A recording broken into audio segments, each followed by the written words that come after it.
안녕하세요. 고품격 날라리 방송 한준희 장전의 원투펀치 436회 일부 시간입니다. 자, 오늘은 정순주 아나운서가 결혼을 한 관계로 오늘은 제가 진행을 하고요. 도움 말씀에는 축구도사 한준희 위원님 모셨습니다. 주제를 저희가 미리 말씀을 드릴게요.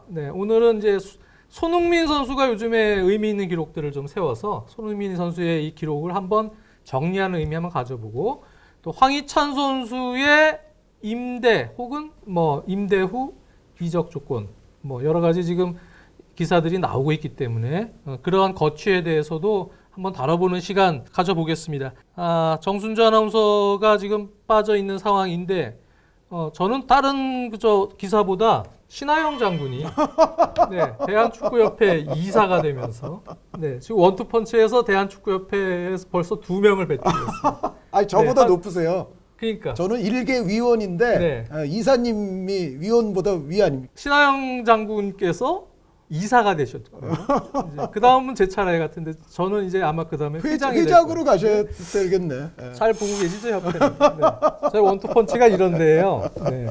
저희가 향후에 10년 후에 가깝게는 또는 멀게는 한 20년 후에 어린 팬들이 봤을 때 손흥민이라는 레전드가 도대체 어떤 기록을 세운 선수였는지 일단 기록들을 보게 될 테니 미리 지금 현재 진행형의 손흥민 선수지만 미리 한번 기록을 중간 정리하는 시간 간단히 가져보도록 하겠습니다. 일단 손흥민 선수는 간결하게 아시아 선수에 관한 거의 대부분의 기록을 현재도 가지고 있고, 아시아의 킹은 그러니까 손흥민이다. 유럽 축구에서 활약한 아시아 선수에 관한 거의 대부분의 기록을 지금도 갖고 있는데 손흥민 선수 은퇴 후 시점쯤 되면 거의 다 싹쓸이가 되지 않을까. 그렇게 예상이 됩니다. 그러니까 예를 들어서 그냥 쉽게 빨리 말씀드릴 수 있는 게 이런 거죠. 프리미어리그 아시아 선수 최다 골, 프리미어리그 아시아 선수 최다 도움, 프리미어리그 당연히 아시아 선수 최다 공격 포인트, UEFA 챔피언스리그 아시아 선수 최다 골, UEFA 챔피언스리그 아시아 선수 최다 도움, 당연히 UEFA 챔피언스리그 아시아 선수 최다 공격 포인트, 잉글랜드 FA컵 아시아 선수 최다 골, 통산 최다 골, 그렇죠. 통산 최다 도움, 역시 또 FA컵 통산 최다 공격 포인트. 그러니까 손흥민 선수가 그라운드를 이제 1분 1초 밟을 때마다, 그리고 한 골이라도 넣든지 어시스트를 하든지 간에 손흥민 선수가 지금 하고 있는 건 다 기록이에요. 특히 말씀드렸던 대로 유럽에서 뛰는 아시아 선수로서 세울 수 있는 거의 최고치의 기록들을 다 하고 있기 때문에 저는 기본적인 기록들을 지금 제가 아주 기본적인 것만 말씀을 드렸습니다만, 저는 요거를 한번 이제 비교를 해봤어요. 그러니까 손흥민 선수와 그래도 필적할 수 있는, 비견될 수 있는 이른바 아시아 레전드와의 비교는 어떠냐. 요거를 한번 제가 말씀드리고 이제 마이크를 넘겨드릴 텐데, 사실상 필적 비견될 수 있는 선수 자체가 거의 없습니다. 없는데 이제 짠해서 제가 이제 네 분 정도 이제 얘기를 하면, 일단 우리 레전드인 차범근 레전드, 차범근 레전드의 기록을 깬 거는 이제 전 국민에게 유명하죠. 차범근 레전드의 기록이 리그 98골, 전체 121골이었는데 이미 지금 손흥민 선수는 그거를 훌쩍 넘어서 있죠. 손흥민 선수가 지금 리그에서만 106골 44도움이거든요. 프리미어리그는 현재 65골 기록 중이고요. 그렇죠. 프리미어리그가 65골 35도움이고 함부르크, 레버쿠젠, 토트넘을 도합한 분데스리가와 프리미어리그, 그러니까 리그 기록만 106골에 44도움. 그러니까 요것도 이제 차범근 감독의 98골은 넘어선 거고요. 그리고 이제 모든 대회 도합 차범근 레전드가 121골을 했는데, 손흥민 선수는 아까도 잠깐 얘기가 나왔습니다만 모든 대회 도합 150골을 이미 했습니다. 150골을 그리고 넘었습니다. 토트넘에서만 따지더라도 모든 대회 도합 101골을 지금 기록 중이죠. 그래서 이거 자체가 어마무시한 기록으로서 대한민국 역사에서 보면은 이미 차범근 레전드를 다 넘어섰고요. 그리고 이제 여기서 이제 다른 아시아 레전드들을 조금 데려오면 파울리노 알칸타라 선수, 필리핀계 스페인 선수로서 바르셀로나에서 정말 메시 선수가 그 통산골을 깨기 전까지는 바르셀로나 기록 보유자였죠. 그렇죠. 이 선수가 이제 여러 가지 얘기가 있는데 기록에 관해서 가장 이제 많이 언급된 골수는 369골이에요. 369골이라고 돼 있는데 또 어떤 기록에 보면은 395골로 돼 있기도 해요. 그런데 어쨌든 조금 더 보편적인 기록인 369골로 치면 손흥민 선수가 이제 150골이니까 사실은 파울리노 알칸타라 선수에 비해서는 갈 길이 멀지만 여러분들께서도 아시다시피 파울리노 알칸타라 선수는 일단 태어난 연도가 19세기에 태어나신 분입니다. 1896년에 태어나신 분이고 그러니까 워낙에 이 선수의 전성기는 아시아 피가 흐르는 굉장히 위대했던 선수인 것만큼은 틀림이 없지만 그럼에도 불구하고 너무 좀 옛날이다. 옛날이라 하면 아무래도 지금과는 여러 가지 축구 대회라든가 축구 시스템이라든가 이런 부분들이 좀 달랐기 때문에 파울리노 알칸타라 선수를 우리가 존중하는 건 당연하지만 지금 21세기의 손흥민 선수와 19세기에 태어나신 그 파울리노 알칸타라를 정확하게 비교하는 거는 사실 좀 쉽지 않은 일이다. 이 말씀은 제가 드리고 싶고 그리고 엄밀히 얘기하면은 당시에 식민 지배가 다 정리가 되지 않은 그러한 시기에 알칸타라를 지금 시대에서 엄밀히 아시아 선수로 논해야 되느냐에 대해서도 약간의 논란은 있을 수 있지 않습니까? 다만 이제 그 문제는 이분이 이제 필리핀 대표도 뛰고 스페인 대표도 뛰고 카탈루니아 대표도 뛴 그러니까 분이에요. 오히려 스페인 카탈루니아에서 많이 뛰었으니까. 근데 어쨌든 필리핀 대표 선수를 또 했다는 부분에서 여전히 뭐 아시아계로 우리가 볼 수는 있지만 어쨌든 시대가 너무 다르다. 요거는 이제 그렇게 말씀을 드리고 싶고 나머지 이제 두 선수는 한 명은 다 유명한 선수들입니다. 마크 비두카 선수, 네. 또 한 명은 막심 샤츠키르 선수. 요 두 선수가 이제 손흥민 선수를 제외하면 아시아라는 타이틀을 걸 수 있는 정말 골을 많이 잡아냈던 두 선수라고 볼 수가 있는데 이 막심 샤츠키르 선수가 그럼 얼마나 골을 넣었냐? 206골을 어느 리그에서 넣냐면 러시아 리그, 우크라이나 리그, 카자흐스탄 리그. 이 샤츠키르 선수가 굉장히 많은 클럽을 돌아다녔는데 물론 디나모 키예프 시절이 제일 전성기죠. 가장 유명하긴 하지만 샤츠키르 선수가 이 여러 클럽, 여러 리그를 돌아다니면서 넣은 골이 571경기에 206골. 네. 그러니까 골수로만 보면 샤츠키르 선수는 아직도 손흥민 선수보다 50여 골이 앞서 있는 셈이에요. 그런데 뭐 지금 말씀드렸다시피 주로 우크라이나 리그 아니면 러시아 리그 혹은 잠깐이지만 카자흐스탄 리그 그러니까 뭐 유럽 리그이기는 한데 그럼에도 불구하고 샤츠키르 선수에게는 약간 죄송하게도 이 리그들을 빅리그라고 할 수는 없기 때문에 물론 이제 디나모 키예프나 이런 그 시절의 어떤 실적을 우리가 경시해서는 절대 안 되지만 그럼에도 불구하고 전체적인 커리어는 역시 손흥민 선수 정도의 레벨의 리그에서 꾸준히 뛴 거는 또 아니었죠. 그러니까 골은 많지만 손흥민 선수 리그 레벨이 좀 아니었다는 거. 그리고 이제 마지막으로 이제 호주의 마크 비두카 선수. 네, 이거는 이제 아시아는 아니고 오세아니아 대륙이지만 호주가 AFC로 치는 거죠. 그렇죠. 네. 그래서 비두카 선수의 커리어는 일단 호주의 멜보른 나이츠 팀이 있었고요. 그 이후에 크로아티아의 디나모 자그레브, 네. 그리고 셀틱, 리즈 유나이티드, 미들스부르, 그리고 뉴캐슬 유나이티드까지 있는데 여기서 멜보른 나이츠 시절의 골을 제외하고 유럽에서만 넣은 골을 합하면 손흥민 선수보다는 많습니다. 비두카 선수가 통산 골수가 258골인데 멜보른 나이츠 골이 47골이에요. 네. 그러니까 비두카 선수가 멜보른 시절 제외하고 유럽 무대에서만 넣은 총 골수는 211골로서 네. 여전히 이제 손흥민 선수보다는 또 많은 선수입니다. 그런데 여기서 사실은 이제 크로아티아 자그레브에서 뛴 거는 또 조금 제외할 필요가 있지 않나. 있고. 예. 그러면은 셀틱도 그렇죠. 네, 네. 프리미어리그와 비교하기에는 네, 분데스리가나 그렇죠. 아무래도 조금 네. 마이너스를 좀 시켜야 되지 않을까. 맞습니다. 그래서 자그레브 시절에 55골과 셀틱 시절이 또 35골이에요. 네. 요거를 빼면은 잉글랜드 무대에서만 넣은 골들이 남게 되는데 그 골의 총합이 121골이에요. 그러면은 이제 손흥민 선수 지금 이미 분데스리가 잉글랜드 해가지고 150골이 됐잖아요. 그러니까 비두카 선수보다 빅리그라고 빅리그 우리가 기준으로. 칭하는 기준으로는 손흥민 선수가 이미 비두카 선수를 넘은 그렇죠. 것이고 그리고 이제 여기서 또 한 가지는 그 우리가 지금 편제상으로 호주가 AFC로 돼 있기는 하지만 비두카 선수는 크로아티아계 호주인이죠. 그쵸. 크로아티아 혈통을 지닌 호주 선수예요. 그래서 사실상 호주가 지금 편제상 AFC이기는 하지만 비두카 선수를 순전히 아주 아시아 선수로 보기에는 역시 또 무리가 있거든요. 그렇게 보자면 손흥민 선수와 비견될 수 있는 선수들 제가 지금 차범근, 파울리노 알칸타라, 막심 샤츠키르, 마크 비두카까지 말씀을 드렸는데 손흥민 선수의 위치를 이제 어느 정도인지 이제 짐작이 가능하겠죠.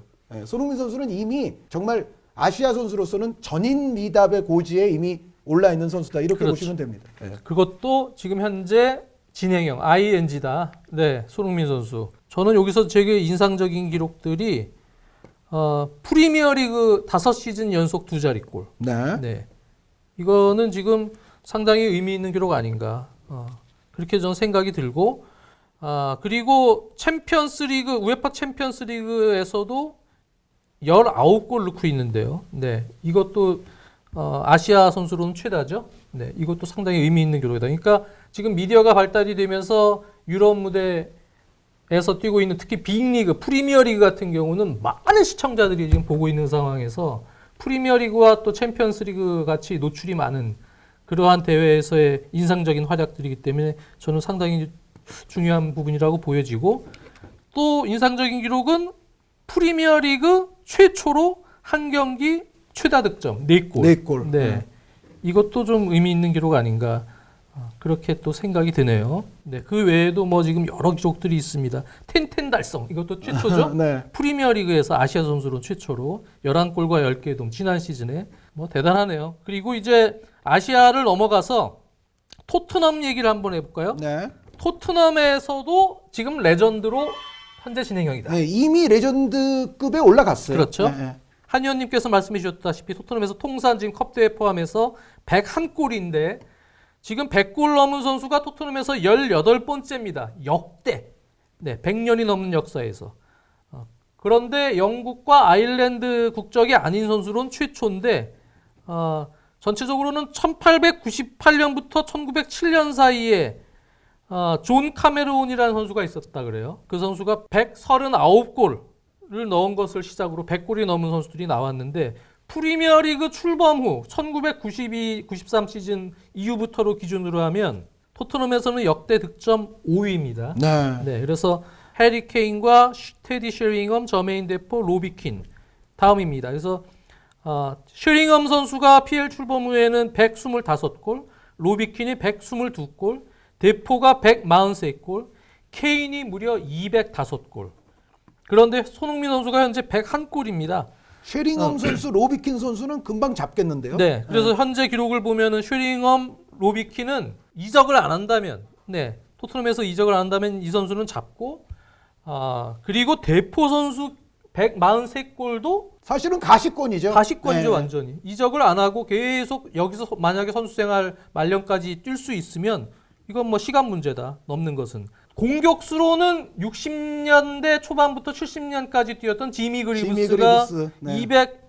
266골로 가장 많은 득점을 올린 토트넘의 레전드입니다. 첼시의 레전드이기도 하지만 지미 그리브스, 케인, 손흥민 이렇게 토트넘의 최고 공격수 레전드가 되는 거죠. 이건 대단한데요. 네. 그렇죠. 계속 네. 이제 만약에 몇 시즌 그렇게 더 한다면. 뛴다면, 네.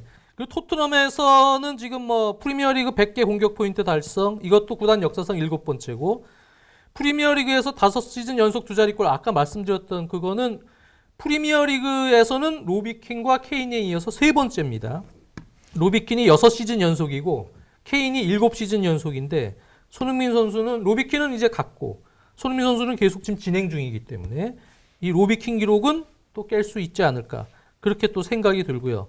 그리고 프리미어리그에서 원정 한 경기 4골 이상 넣은 선수는 3번째입니다.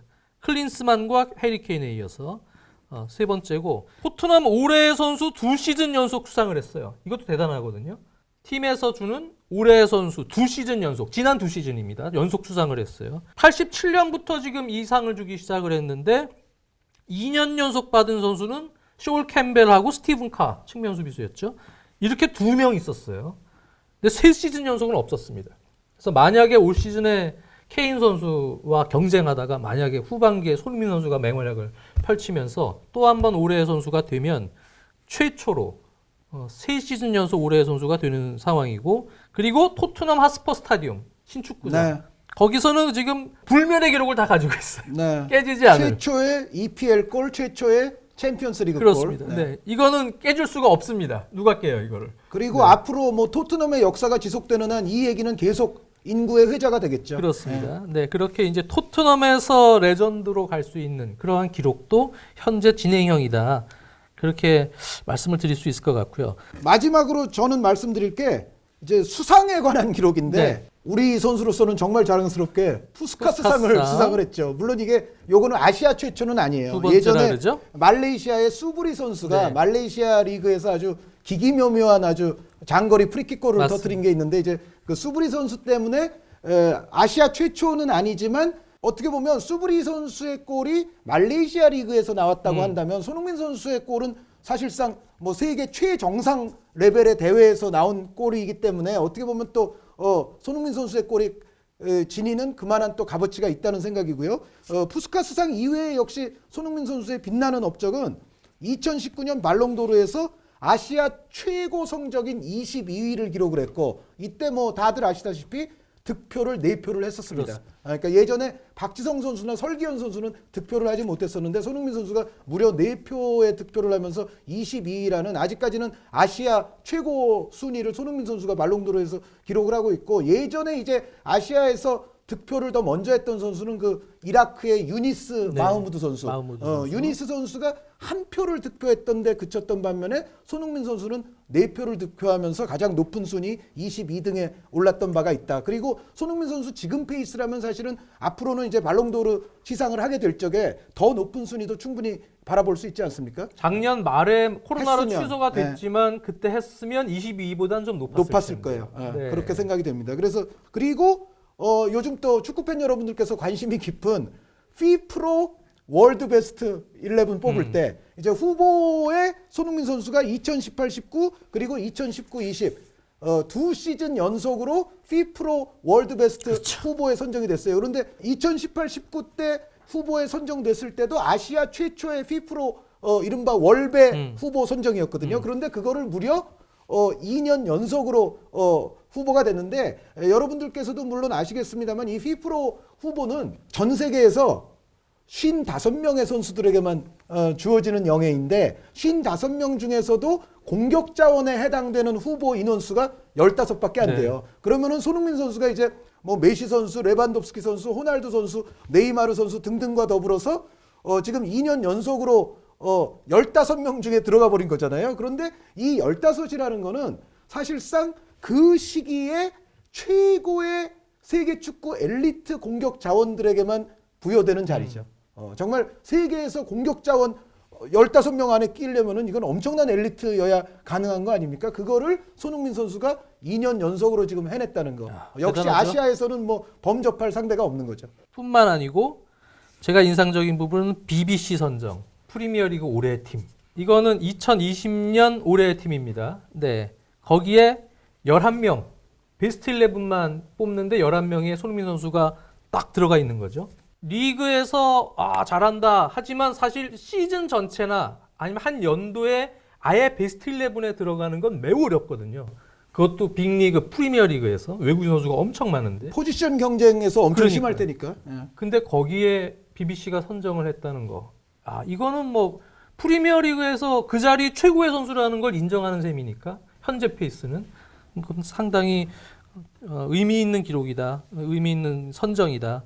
손흥민 선수가 올 시즌도 그렇고 아직 기회는 남아 있지만 트로피를 들어 올리면 이 이제 기록들이 더 가치가 있어지기 활용 때문에 점정이 되는 거죠. 그렇습니다. FA컵이 됐든 리그가 됐든 또 유럽 대항전이 됐든 트로피를 들어 올리는 모습을 또 한번 남은 그 커리어에선 봤으면 좋겠습니다. 자, 저희가 이제 손흥민 선수 의미 있는 기록 요 정도 시점에 한번 정리할 필요가 있겠다 해서 또 여러분들에게 아주 즐거운 손흥민 선수 기록을 이제 많이 읊어드렸고 네. 설명을 해드렸는데 이번 주에 뭐니 해도 유럽 축구 특히 이제 우리 코리안 리거들과 관련된 가장 큰 화두 중에 하나는 황희찬 선수가 이제 라이프치히를 떠날 것 같다. 그런데 여기 이제 뭐 후보로 독일의 마인츠 그리고 이제 잉글랜드의 웨스트햄이 가장 대두가 많이 된 것 같아요. 그런데 특히 이제 최근에 보면은 웨스트햄 이야기가 더 많이 나오고 있는 것 같은데 모이스 감독의 전술이 올 시즌에 잘 들어맞으면서 지금 어떻게 보면 웨스트햄이 그간 뭐 여러 해 동안은 투자한 것에 비해서는 성적이 항상 안 좋았는데 어떻게 보면 그 보상을 올 시즌에 다 몰아서 지금 받고 있는 것 같기도 해요. 지금 저희 녹화 기준으로 무려 4등까지 올라 있는 웨스트햄인데, 그렇죠. 예, 요 웨스트햄에 황희찬 선수가 가게 됐을 때 어떨까? 글쎄요, 황희찬 선수가 지금 웨스트햄 얘기가 나오는 거는 뭐 한편으로는 저는 프리미어리그를 중계를 많이 하니까 한번 반가운 뭐 소식이긴 한데 한편으로는 좀 또 씁쓸하기도 하죠. 또 라이프치히에서 지금 자리를 못 잡은 결과가 이렇게 자리를 거취를 또 옮겨야 되는 그런 상황으로 지금 발전이 된 거니까 코로나에 걸렸던 것도 조금 안타까워요. 그것 때문에 후유증이 좀 심했죠. 네, 약간의 부상도 있었고 한현님도 뭐 라이프치히 경기 중계를 많이 하셔서 알겠지만은 나겔스만 감독의 아주 변화무쌍한 뭐 전술이 계속 바뀌는 상황에서 기존에 있는 선수들은 그래도 나겔스만의 그러한 전술적 색깔이나 전술 운영에 대해서 적응이 좀 돼 있지만 황희찬 선수는 가서 빨리 적응을 해야 되는 선수임에도 불구하고 출전 시간이 제가 보니까 리그에서 151분이더군요. 그러니까 90분을 한경기로 치면 2경기도 뛰지 않은 정도의 출전 시간이니까 교체로만 7경기 나왔고 전체적으로는 황희찬 선수가 미처 코로나로 몸도 상태가 좋지 않은데 적응을 할 수 있는 시간 자체 기회가 거의 주어지지 않은 상황이었다. 황희찬 선수를 처음에 또 데려올 때는 사실은 베르너 선수라든가 쉬크 선수가 사라진 팀에 가는 거기 때문에 상당한 가능성과 황희찬 선수 하겠다 이런 사실 평가가 현지에서도 많이 있었는데 나중에 보니까 결국은 또 말씀하신 쉐를로트 선수라든가 저스틴 클라이베르트 선수를 추가 영입을 했어요. 네, 그래서 윙포드로 어떻게 종종 보면 나오니까 황희찬 선수 데려온 이후에 조금 공격수 영입을 좀 덜 했으면 황희찬 선수에게는 조금 더 나았을 수도 있었겠지만 공격 자원들을 또 이후에도 계속 영입을 했고 또 한 가지 또 라이프치히는 역시 선수들이 멀티플레이어가 많아요. 그러니까 뭐 다들 아시다시피 앙헬리뇨 선수라든가 하이다라 선수라든가 이런 선수들도 사실은 뭐 거의 윙포드성으로 또 뛰는 그런 장면들도 많지 않습니까? 여기에 이제 호스벨이라든가 올모 이런 선수들이 또 시즌 스타트 시에 폼이 또 굉장히 좋았어요. 이제 그런 부분들이 여러 가지 요소가 겹치다 보니까는 결국 이제 황희찬 선수가 자리 잡기는 조금 힘들었다라는 생각입니다. 웨스트햄의 지금 얘기가 나왔는데 지금 웨스트햄 같은 경우는 모이스 감독이 황희찬 선수에 대해서 어느 정도 뭐 지금 잘 알고 있는지는 전 잘 모르겠어요. 근데 일단 팀 자체적으로 보면 일단 세바스티안 알레 선수가 지난 시즌에도 기대만한 활약을 정말 못 해줬죠. 그리고 올 시즌에는 이제 안토니오 선수를 쓰는 시간이 훨씬 많아졌습니다. 안토니오 선수는 멀티플레이어였죠. 윙백도 보고 뭐 미드필더도 보고 최전방도 보고 하는 윙어도 보고 멀티플레이였는데 아예 안토니오 선수를 최전방에 놓는 시간이 최근 근년 시즌에 많아지기 시작하면서 예전에는 알레가 자기를 배제하고 안토니오만 쓰니까 교체 나와서 한번 골 넣었을 때는 거의 이제 셀레브레이션도 시위성 셀레브레이션을 하고 있다는 얘기죠. 그만큼 자기는 거액의 몸값에 온 최전방 스트라이커인데 중용을 안 해주니까. 근데 사실은 알레가 잘 못했기 때문에 중용 안 한 거예요. 결정적인 찬스 계속 놓치고. 결국은 뭐 떠나게 됐죠. 그렇습니다. 네. 결국 아약스로 이적을 했습니다. 팬들 아시다시피. 그래서 알레 선수가 지금 나간 상황인데 지금 이 팀 자체는 실점이 초반에는 약간 또 불안 요소도 있어서 3백 운영을 하면서 빠른 전환을 하던 그러한 시기에 또 성적이 괜찮다가 최근에는 4-2-3-1로 또 계속 전술을 바꿔서 연승을 하고 있어요. 그 전술 변경의 이유 중에 하나는 마수아쿠 선수가 이제 그렇죠. 왼쪽 레프트 윙백이었는데 부상으로 마수아쿠 선수가 나갔어요. 부상이 되면서 네. 4백으로 돌아온 거죠. 맞습니다. 네. 전적으로 4백의 밸런스가 그리 나쁘지 않다. 근데 기본적으로 이 팀 자체는 4-2-3-1에서 공격 전환 시에는 롱볼도 많은 팀입니다. 네. 빠르게 전환을 중간을 거쳐서 뭐 하는 그런 운영도 간혹 있지만 안토니오 같은 선수를 최전방에 놓고 활용을 하는 팀이기 때문에 던져놓으면 안토니오 선수가 포스트 플레이를 한다거나 아니면은 그냥 거침없이 사이드로 돌아서 수비수를 달고 도는 팀이에요. 근데 워낙 힘이 좋고 스피드가 있는 선수다 보니까 딸려나가는 센터백들이 힘들어하는 건 사실이에요. 그 상황에서 이제 빠른 전환이 필요한데 결국은 수비를 한 명 달고 나가는 그런 운영에서는 다른 빈 중앙 공간에 파괴력 있는 공격수의 무브먼트가 필요하거든요. 사실 웨스트햄이 이선 자원은 괜찮잖아요. 네, 근데 네. 이 팀의 이선 자원이 아주 기량이 좋은 선수들이 많은데 이번에 그 브랜트포드에서 영입한 챔피언십 최고의 선수였죠. 벤 라마 같은 선수 아주 테크니션입니다. 테크니션이죠. 예. 엄청난 테크니션이고 란찐이 아주 센스 있고 역시 기술이 있는 좋은 선수고요. 포르날스 뭐 한현님이 더 잘 아시겠지만 역시 한 방에 킬러 패스나 스루 패스나 이런 걸 통해서 또 찬스 메이킹, 파이널 패스를 또 잘 넣어줄 수 있는 기술을 또 갖춘 그런 이선 자원이고 거기에 이부 리그 아르헨 또- 로번이었던 제라드 보웬이 예, 있죠. 보엔 선수도 있고 왼발킥도 좋고 또 아주 성실하게 많이 뛰는 유형인데 오히려 황희찬에 제일 가까운 선수는 보엔입니다. 네, 보엔 같은 유형이 제일 가까운데 뭐 거기에 또 야르몰렌코 이런데 야르몰렌코는 뭐 팍팍팍 하고 또 들어가서 침투하고 뭐 이런 유형은 또 아니거든요. 역습시 뭐 그런 부분을 고려하면 이 감독 입장에서는 두 가지를 다 생각을 하는 것 같습니다. 그러니까 이 웨스트햄 같은 팀의 운영은 사실 안토니오 선수가 만약에 이 선수가 종종 부상도 있기 때문에 만약에 이 후반기에서 갑자기 빠진다 부상으로 그러면 안토니오의 역할을 대신할 확실한 지금 카드가 없어요. 근데 황희찬 딱 봤더니 별명이 황소래.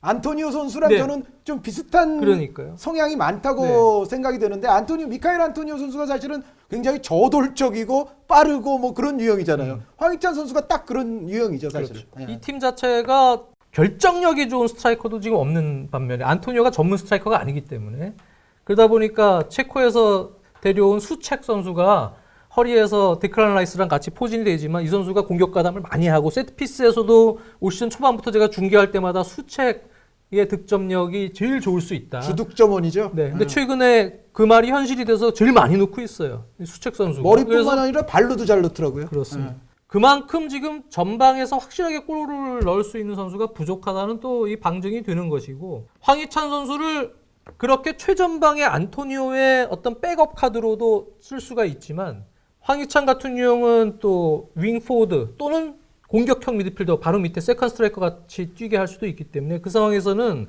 이 팀이 예를 들어서 최근에는 역할 분담이 조금 되는 경우도 있지만 여전히 중첩되는 경우가 많아요. 벤라마나 뭐 란치니가 같이 나오거나 또는 뭐 벤라마, 포르날스가 같이 나오거나 벤라우마 란치니는 진짜 좀 겹치지 않아요? 네, 그러니까 네. 두 선수가 스타일적으로. 다 뒤에서 아주 아기자기하게 볼을 달고 온도볼에서 아주 파이널 패스나 이 파이널 서드에서 결정적인 패스나 이런 것들 하는 혹은 돌파 이런 플레이를 하는 스타일들이지만 결국은 그거를 마무리 질 수 있는 선수는 오프 더 볼 무브먼트가 좋은 그런 선수가 한 명 껴 있어야 되거든요.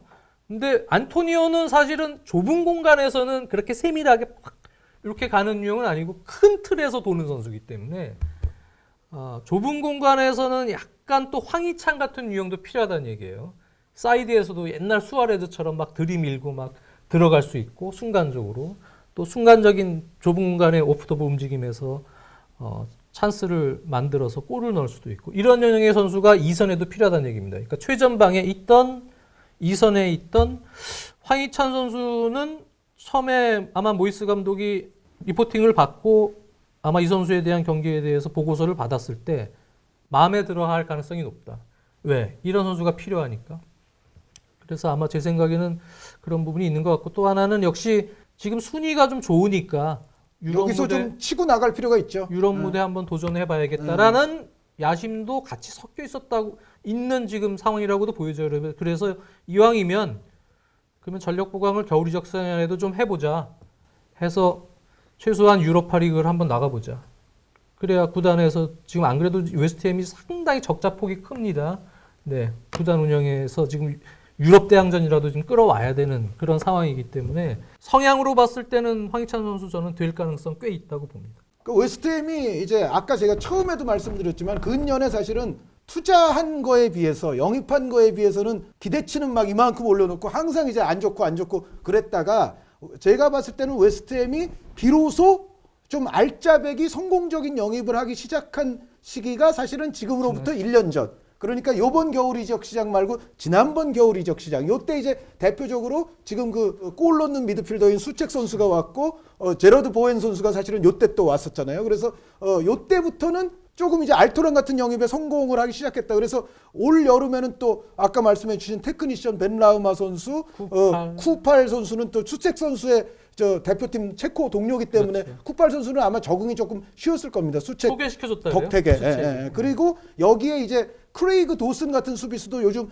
날이 갈수록 좋아지는 모습이 있어요. 그래서 웨스트햄이 한동안 조금 실망스러운 시기를 보내다가 요즘 한 1년간 모이스 감독 휘하에서 영입도 다 대부분 성공하고 좋아졌어요. 근데 여기서 황희찬 선수가 과연 이제 여기에 이제 활용 점정을 해줄 수 있는 여기에 점을 찍어주면서 말씀하신 것처럼 유럽 대항전권까지 한번 노려볼 수 있는 그런 데 있어서 황희찬 선수가 제대로 역할만 된다면 지금 웨스트햄의 요즘 추세로 봤을 때는 괜찮다라는 생각은 저도 들어요.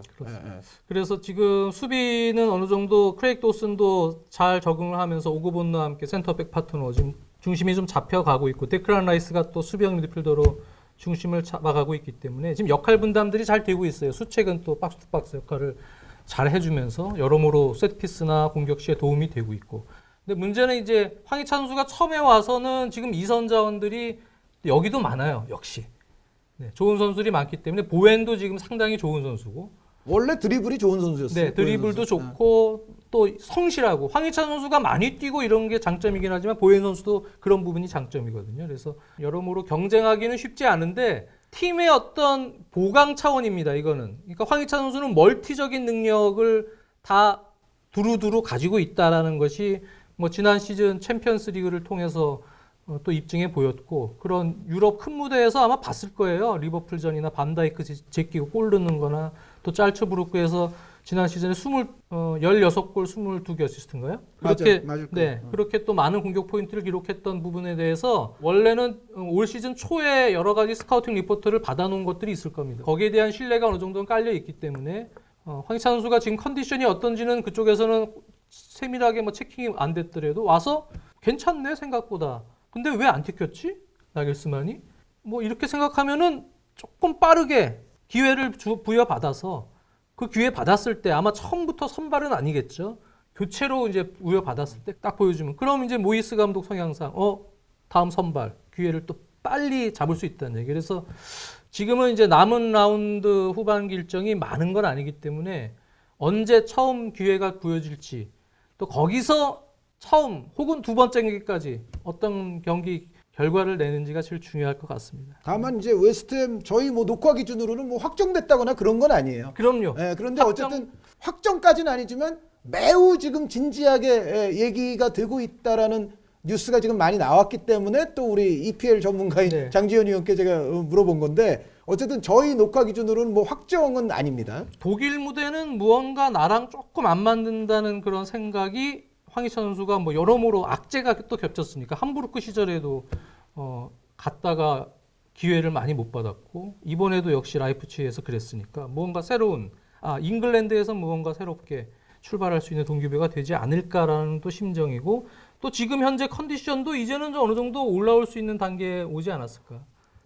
그래서 기대해 볼 수 있는 요소들이 좀 있지 않나요? 그래서 그렇게 생각을 합니다. 근데 모르겠습니다. 일단 이적이 될지 안 될지도 모르겠고 뭐 링가드 얘기도 또 있잖아요. 근데 황희찬 선수 얘기 있을 때부터 링가드 선수 얘기도 계속 있었어요, 사실은. 네. 그래서 모이스 감독은 또 링가드를 워낙 더 잘 알고 있기 때문에 모르겠습니다. 이적 시장 지금 며칠 저희 녹화 기준으로는 뭐 한 며칠 남았나요? 한 3일? 그 정도밖에 안 남았죠. 그 정도밖에 안 남았기 때문에 방송 나가고 마무리가 어떻게 될지는 좀 지켜봐야 될 것 같습니다. 자, 한준희 장전의 원투펀치 436회 1부는 여기에서 마무리 짓고요. 2부는 예고해 드리자면 첼시 얘기입니다. 네. 제가 진행하고 저는 별로 평론 안 하겠습니다. 아니에요. 램파드의 경질과 투엘의 부임. 그 얘기 2부에서 해드리도록 하겠습니다. 2부에서 뵙겠습니다.